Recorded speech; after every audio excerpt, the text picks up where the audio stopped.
Stay tuned, stay tuned, stay tuned. I am here with the coach, John Brent. Man, I'm here with the vet, Mr. Ian Griffin. I am ready for this. Man, so it's a good day today. We're getting close to the end of football season, and we all got our fingers crossed for our favorite teams. And as every American, What's your favorite team? The Dallas Cowboys, America's team, as every American should be. Well, I have two teams now. I hear it's sad. He has his loyalty to the Cowboys, and when they're not doing well, he's a bandwagon jumper. I'm just throwing it out there. I'm telling you right now, I've been a Cowboy fan since Tony D. Yeah, me since before him, Crooked Finger Roger Staubach. Yeah, he did have a crooked finger. Yeah, he broke that little pinky. He also got in a big fight. Who did he get in a fight with? Was it? Well, Hogaboom hit him, and they fired him. Yeah, that's who it was. Was it Hogaboom? Hogaboom or Clint Longley? Clint Longley. Clint Longley hit him, and he was gone. Sucker punched him in the locker room. Yep. And the whole team was ready to kill Clint Longley. Yeah, you don't hit Roger the Dodger, baby. You don't hit Captain Comeback. It's just the way it is. Yeah, that's right. And you know what's great about Captain Comeback? He was All-American. He went to Vietnam. Sure. And, he served. Unfortunately, he started with the damn Navy Academy. But anyway, but he was true American, and his presence on the field was. And there's no doubt he's a Hall of Famer. He's a Hall of Famer. There's some that there's just no doubt. Yep. And there's some you're like, well, and then there's some you're like, why are they not in? Yes. So we're going to talk about that. Which Hall of Famers maybe shouldn't be there, and which Hall of Famers, which ones are not there yet, and why? Yeah. I mean, what do they got to do? I mean, they got to. Who's the executive committee? They got to date their daughter or something? I don't know. So. And you got so many people that vote for it that are sports journalists and all that. So I don't know. It's very political. Very political. Yeah. It's also quarterback heavy. Yeah, it is quarterback heavy, but it's extremely political. I remember Peter King, who used to write for, I believe it was either Sports Illustrated or ESPN, and he would talk about it. And my personal feelings is hey, if you're on the cuff and you didn't take them out to eat and buy them flowers, well, they just kind of dismiss you. And if you are on the cuff and you came into town and said, I'll let you have that interview just for you.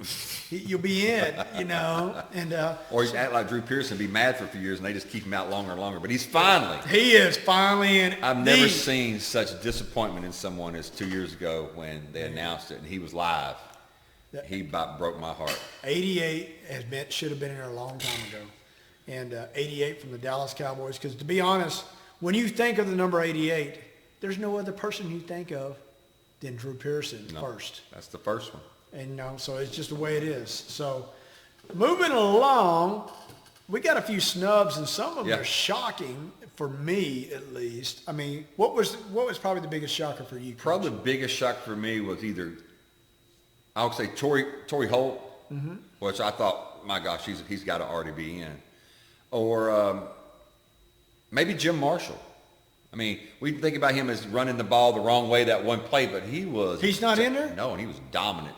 What? He was totally dominant for the I don't understand it. So for me, they were both on the same team. How the hell is Lester Hayes not on there? People that don't remember. He should just get in for the amount of sticking he used. Well, yes. I mean, he could catch the ball in the back of his hand. That's a fact. But if you remember when Lester Hayes came out, 13 interceptions that season, when he came out, teams were avoiding him like it was nobody's business. He was the original, like Deion Sanders. Yeah. He just throw away from him. They just after halfway through the season, they wouldn't even throw the ball near him. I'm talking he would go out there to play the whole game, and he could have pretty much ran to the end zone because nobody was going to throw his way because he's like, nobody's throwing the ball. Exactly. I mean, that's how good he was. And, wow. And then some guy named Cliff Branch, the speedster for Oakland Raiders. You think of Kenny Stabler, Branch, Hayes, Casper. Van Egan. I mean, what are you talking about? Oh, my gosh. How the hell is Cliff Branch that... To be honest, I think Cliff Branch was the fastest receiver after Bob Hayes. That doesn't surprise me. I could be very well wrong with that, but he always got behind the defense, and he was a lightning bolt. He should have been a Charger. Wore a lightning bolt. Yeah, there you go. Oh my gosh, how are they not in there? I don't understand that. And and there's a few others. You talked about one guy, a receiver that you and I remember. The dude was like 6'20" or something like that. Yeah. Freaking Harold Carmichael. I'm just throwing it out here. No matter what any Philadelphia Eagles fan says, because they can't name the rest of the receivers because they all sucked, Harold Carmichael is the best receiver in their entire history. Yeah, I mean, they had some fast ones like Mike Quick. You can remember, but at that time period, Harold Carmichael was a beast. He was 6'8", 225 pounds, playing receiver. That was unheard of. Because understand, during that time, a 1,000-yard receiver was a rarity. One, and you think about the Atlanta Falcons had a 155-pound receiver named Alfred Jenkins, who was a 1,000-yard receiver. And then you go over and play Philly, who had a 6'8" that was taller than your biggest defensive lineman out there, and made Ron Jaworski look golden. Mm-hmm. Actually took him to the Super Bowl. They got the butt handed to him by the Raiders, or I believe it was the Raiders. Yeah. But he made him look golden, you know. And I'm like, how is Harold Carmichael not in there? You put Terrell Owens in there, and you and I differ on that. Mm-hmm. Terrell got a lot of stats, but Terrell dropped the ball. It could have hit him in his hands with Lester Hayes' stick on him, and he would still find a way to drop the damn thing.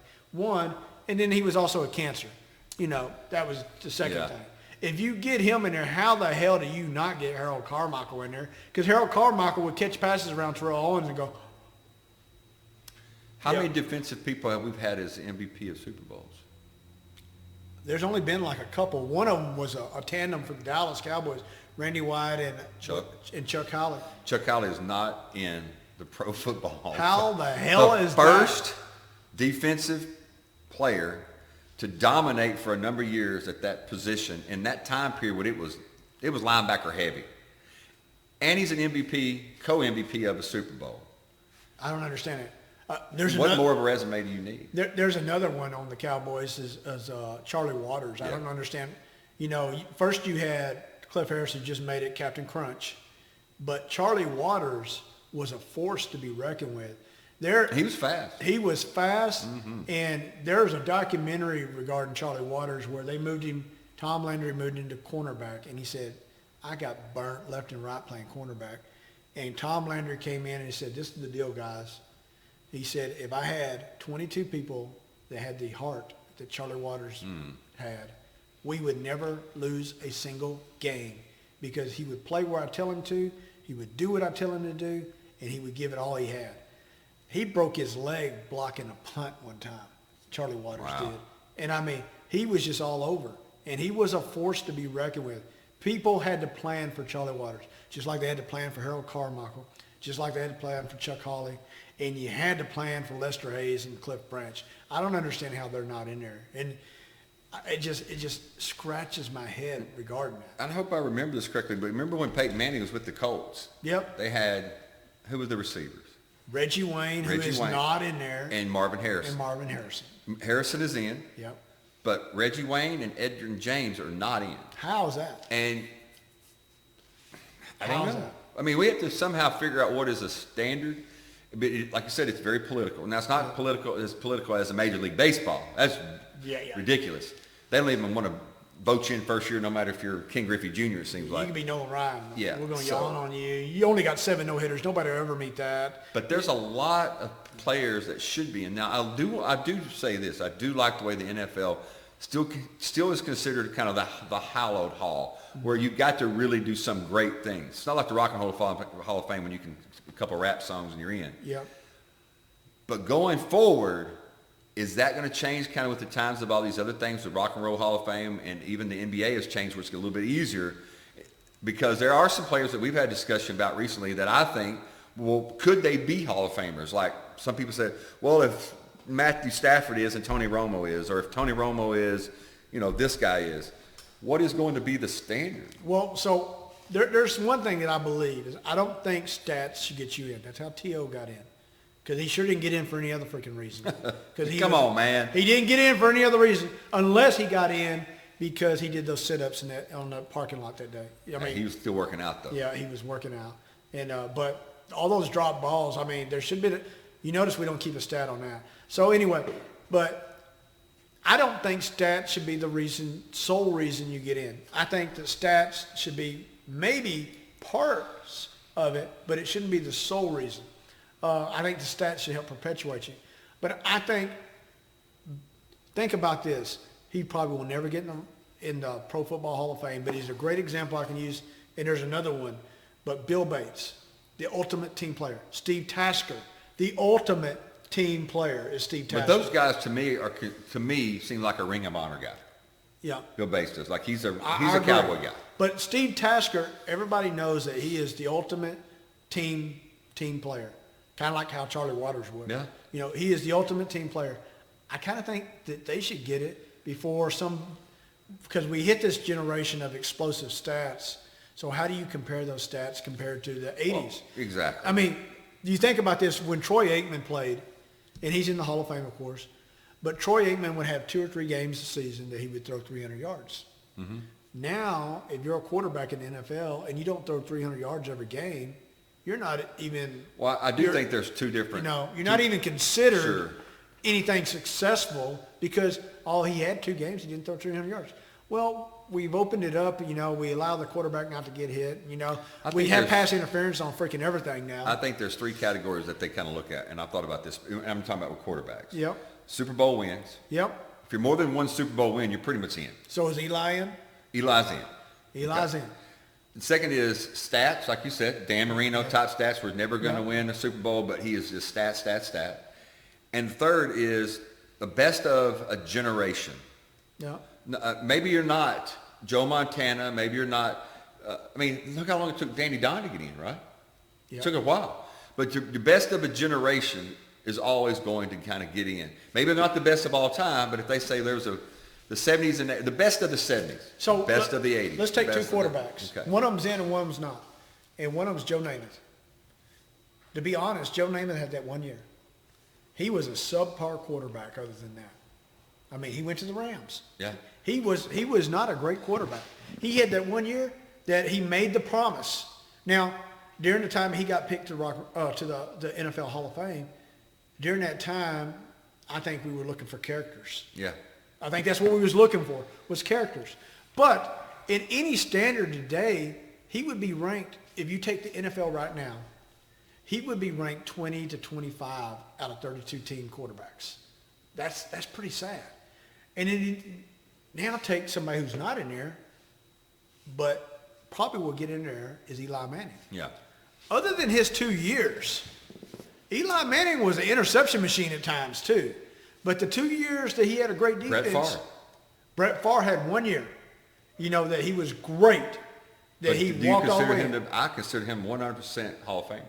I do too. He transcended the game and he transcended the quarterback position. He brought it back to being a gunslinger mentality. Right. Now, one person I have no qualms about, and he's only had 2 Super Bowl wins, is Peyton Manning, because I think he revolutionized the position. Because if you think about the difference between Peyton Manning and when Troy Aikman or Steve Young were there, they would call an audible off the coach's whim once, twice a quarter at the most. Where Peyton Manning was audible in every freaking play. And he built a whole generation of quarterbacks in high school. And this is where you got Mahomes being so good, is they started teaching it, Pop Warner, to do this.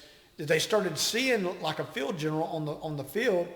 This was Peyton Manning's doing, and it was the evolution from his father, of course, but Peyton Manning built that. If Peyton Manning did not do that, we still may be stuck in a generation of quarterbacks that were more similar to Troy Aikman and Steve Young, and I'm trying to think who else was a quarterback during that time, Jim Kelly or that mold, then the mold that we have right now with Brady, Aaron Rodgers, Pat Mahomes, and all this.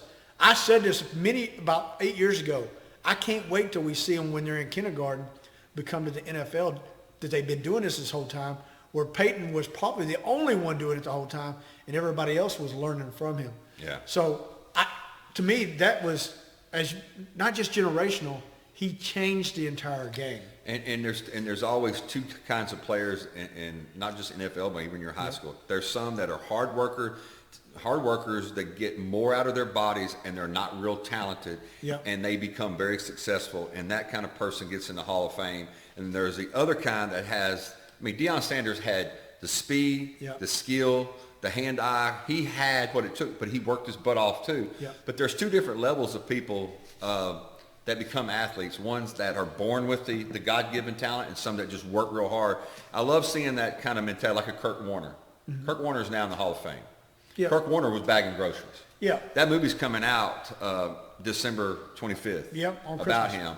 But one of the things I love about that story is he's playing football because he loves to play football. He becomes successful in NFL, wins Super Bowls, becomes a changing player with not that much talent. Yeah. It was all about desire and heart. I won't say all. The majority was desire and heart. And now he's the Hall of Famer. That's the kind of Hall of Famer that I look at and go, wow. You say something about T.O. T.O. dropped a lot of balls, but there's one thing I always liked about T.O., and I hated his attitude. He is a cancer on every team he's been to. Yep. He will be a cancer on, if he becomes someone in a studio, he's going to be a cancer to that studio. Yep. But I never, ever had a doubt that he wanted to win the football game he was playing in. I agree with you on that. And I remember when the Dallas Cowboys picked him up, and Bill Parcells wouldn't use him at first. And they played the Eagles, and they barely played him. And he was in tears, like, why are you not using He cares so me? freaking much about winning. And I do not dispute that. He was all about winning. And I look at him and the person who I think of like that, because I think in some ways he was a cancer too. You might not see it this way. And that was Brett Favre. And the reason why I say he is a cancer, because he waited to tell the Packers that I'm retiring after the draft. Yeah. And then he went to the Jets, and then he went to the Vikings, and he didn't want to practice in the offseason. You know, he just wanted to get out there and sling the ball. Yeah. And Brett Favre was a lot about himself in a lot of ways that we don't want children to learn that way. Don't get me wrong, he was a great quarterback. I think there's a mentality in some players that get to that high level, we're talking about the Hall of Fame, that have to have a selfish mentality. Yeah. Like, I'll tell you right now, there's another person right now that I do not want them on my team. But they remind me of the T.O. They remind me of just give me the damn ball mentality. Mm-hmm. And that's Odell Beckham Jr. Yeah. He might not be a top receiver on your team, but I'm going to tell you right now, He's explosive. He is explosive. He wants to win. He wants the ball. He doesn't want to throw any. If he's double teamed, throw it to me. If I'm triple teamed, throw it to me. Yeah. I want the ball. And there's something to say about that type of player that when I was a coach, I actually had one, and his name was Midnight. We called him Anthony. I can't remember his last name, but he was a guy that every single play he wanted the ball. Coach, I'll get you the first down. Coach, don't call it. I want the ball. Yeah. And there's something about that kind of player. And I think when those players show that to their teammates, it might be a cancer for the organization. It might be a cancer for the fans because we see it. But the majority of those teammates, I think, like that kind of person. Yeah, I think they respect the talent. Yeah. You know, because they wouldn't respect him. Remember T.O. cried for his quarterback. Remember? Yeah, he That's did. my quarterback. That's your quarterback. That's what he said. That's my quarterback. That's your quarterback. Hey, So well, that's a good question. What about some of these that we think may or may not? Just throw a couple of names out. We're going to throw Tony Romo. What do you think, Coach? I think based on what's going on in the last 15 years of the Hall of Fame, I believe Tony Romo will be in the Hall of Fame within 10 years of his retirement. So this is what I think. I love Tony Romo. I thought he was like, why did we have him on the bench for 4 years? I don't understand it. How did we miss this? And I thought he brought spark.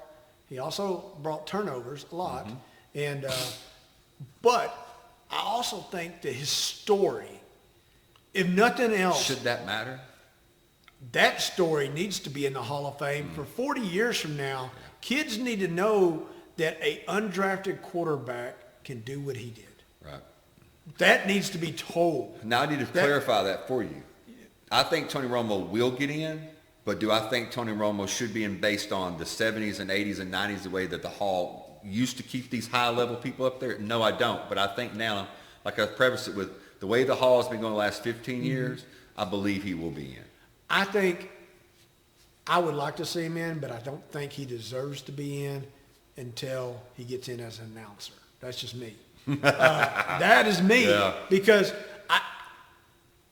Do you think Tony Romo should be in over Ken Anderson, let's say, that went to a Super Bowl? Yeah, and I think Ken Anderson should be there because if you look at the stats during the time Ken Anderson was there, now Tony Romo was always in the top 5, just like in the 90s, Troy Aikman and Steve Young were always in the top 2. Who was he playing back then?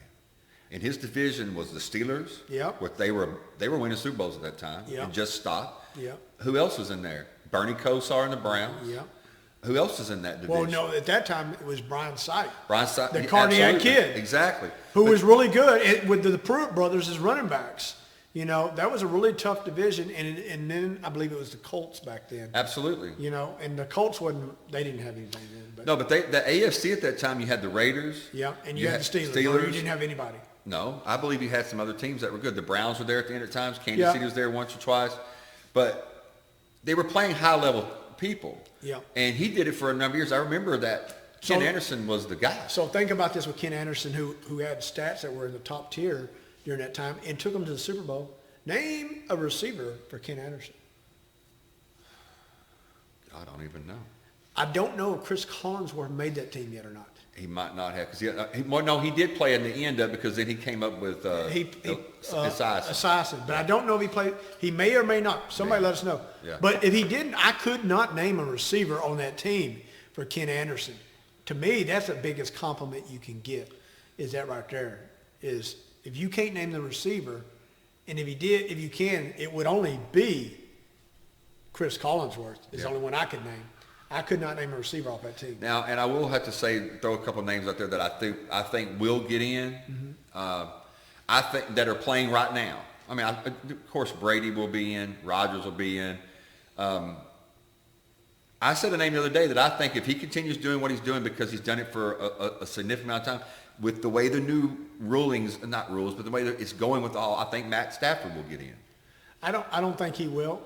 Now. You'll Don't have get me better wrong. stats than Romo and those guys. Matt Stafford, he had a few years throwing it 5,000 yards. I mean, he tried to throw it around the moon. But he also threw it to a 6'8" guy that freaking caught everything. I mean, no matter who was dragged over.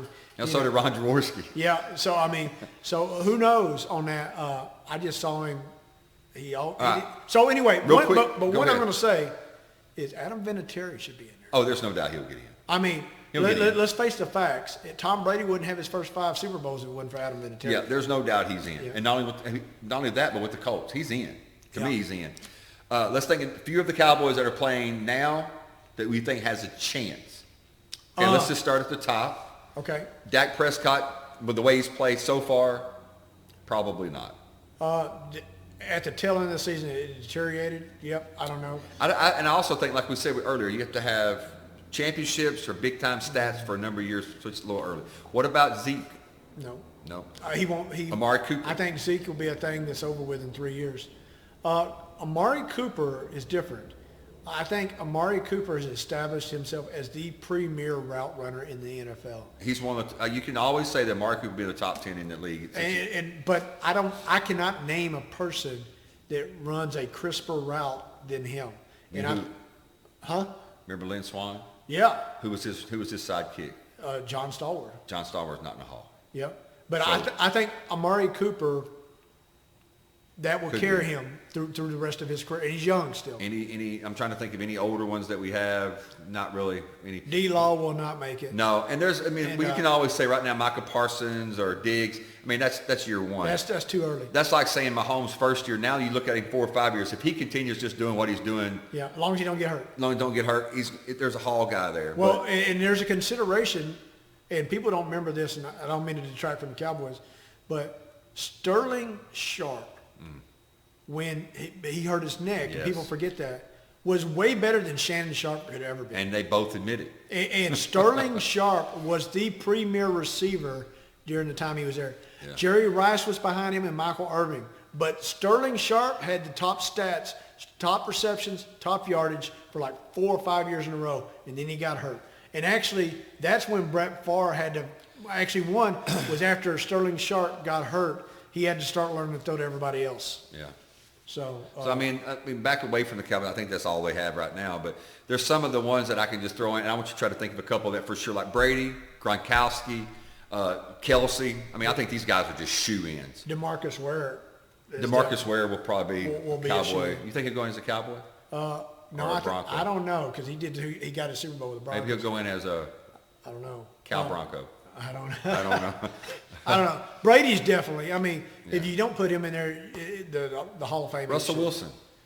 Russell Wilson's strange, but I believe he deserves to be in there. He's had 2 Super Bowls. He won one. He should have won the second one. No, that wasn't, that was a play call. Just Yep. hand the ball off to the big guy. Yeah, just hand it in and walk it in, and Tom Brady would be sulking at home.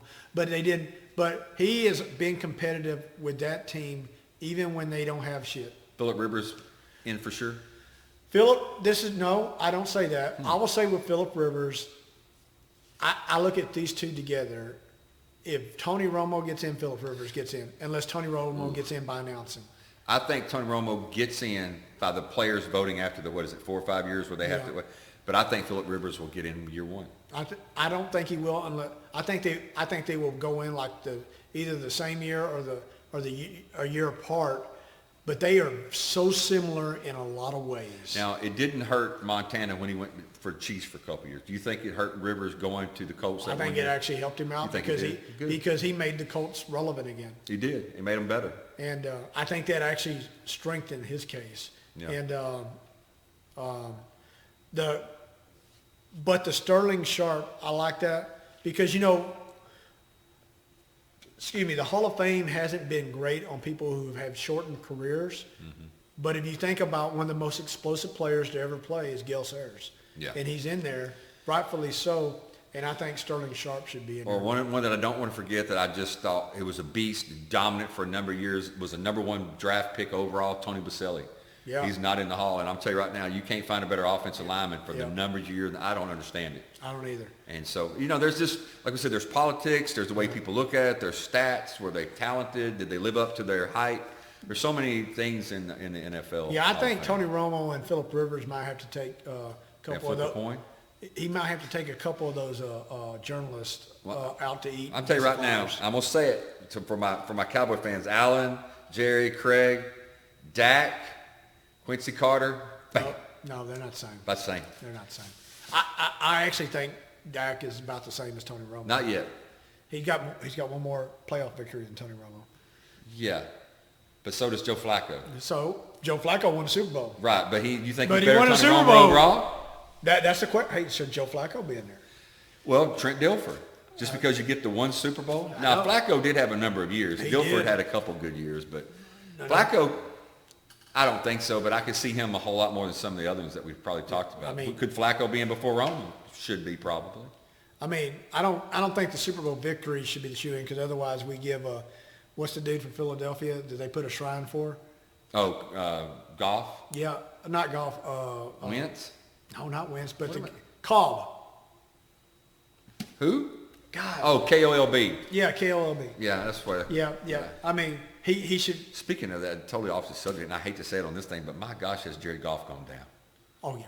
I mean, what the Well, heck? who doesn't go down when they go up to Detroit? I mean, I'm just saying. Well, look what going to Detroit does, and look what leaving Detroit does. Well, so you leave Detroit, he's like, I'm not getting sacked all the time ever. Right. Again. I think sometimes I see Stafford get ready to get rid of the ball, and he's like, I still got time. Yeah, well, we talked about this last night, and I know you dog out my boy Dak, but and I'm not 100% sold He's on Danny Dak. White, but I'm going to say this: Stafford. There was one time that he threw a ball. He threw a bunch of gorgeous balls. Man, he threw them on some But I'll be honest with you, he had time to go to the Yellow Pages. He had time to go find a pizza number, the one closest to him, order the damn thing, eat the son of a gun, and fucking sit there and go, honey, put on the other channel. I'm going to throw the ball now. That's how much time he had. And I just wish Dak had 5 seconds sometimes. Because those 5 seconds. Well, imagine this much. That we saw earlier in the season when he had 5 seconds. So, But you have to notice this, too, from a great quarterback to a good quarterback. I will be honest with you. Dak Prescott is a top 15 quarterback. He's a good quarterback, and I'm not saying he's not, okay? But Mahomes has not had a line. Yep. And Mahomes will figure out, and he's figured out how to do the slow pass, the rollout, and runs when he needs. I'm going to tell you what I get is Dak could be that type of quarterback where he runs when needed, rolls out more when he needs. But Dak is stuck in what I consider this is the non-Hall of Fame move of dun-dun-dun. Just gets stuck sometimes. Mahomes this year, and we saw it in the Super Bowl, but this year he went through a 5-game spurt that he looked horrible. I'll take 5 out of 50 any day. But he did look 5. horrible.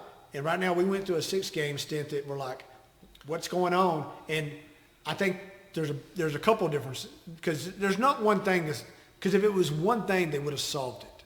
You know what I'm saying? But I think the offensive coordinator's got to take a step back a little bit and go, because that's what happened with Mahomes. That's what's got to happen in Dallas. Go, okay, what can we change to enhance this and change this? Because they're not doing that right now. That's part of the problem. We do got to get out of here. I know. 1 minute. One last thing. Dak Prescott could be a better quarterback if they understood and if the offense coordinator went to his strength 90% of the time. And that's the key. The thing is, he cannot be Pat Mahomes, and he cannot be Aaron Rodgers, and he cannot be Tom Brady. But guess what? Nobody else can either. He just needs to be himself. But I think a lot of times they have him doing things that's not his strength. I 100% agree with that. Is roll that boy out. Roll him out. The other day he rolled out and threw right to a fellow. Yeah, but roll him out more often. Make that defense have to stretch out a little bit. He's a lot better quarterback. I think sometimes you need to go optometrist. Yeah. Okay. I think he needs some people. Bro. I think he needs some people blocking for him. All right, we got to get out of it. We want to know who your Hall of Fame snubs are Famers and who should not have been in there to begin with. And right now, Jerry Jackson is telling me Earl Thomas and Patrick Peterson should be in there. Pat Peterson, no. Earl Thomas, yes. And he's going to tell me that also Jerry Jackson is also telling me who was the kicker for the Dallas Cowboys. Efren Herrera, the one after him. Rafael Septien. Yeah, they got in trouble. Yeah. Rafael Septien, he's going to tell me him too. Oh, my gosh. Anyway, so from the coach. to the vet, Jerry, get real. Stay tuned, stay tuned, stay tuned.